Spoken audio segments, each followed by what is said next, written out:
એ પેલી કેરીની પેટી આવી ગઈ ઘેર? હા ઈ પણ ગઈ અને મેં બધી કેરી બહાર કાઢી લીધી છે. હા અને હવે હું શું કરવાની છે ખબર છે? હા આ કેરીને તાજી રાખવા માટે છે ને હું એક એક કેરીને દોરીથી બાંધીને બેડરૂમમાં લટકાઈ દઈશ. હે એટલે શું? મને નહીં ખબર હું કે છે એક એક કેરીને બાંધીને દોરીથી આમ બેડરૂમમાં લટકાઈ દઈશ એમ. તેનાથી શું થાય? એનાથી છે ને કેરીને એવું લાગે કે હજુ એ ઝાડ પર જ લટકે છે એટલે તાજી રહે. દેવે બે આ હલો શું હલોલી આવું હોય કોઈ દી આવો કન્સેપ્ટ? કાકી ખરેખર આવું કરવાના છો? અરે ના હવે મસ્તી કરું છું. મને તો તું કરે એવી છે.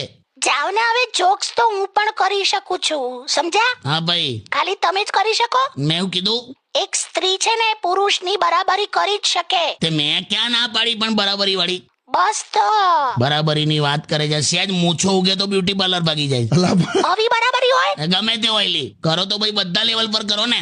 હટ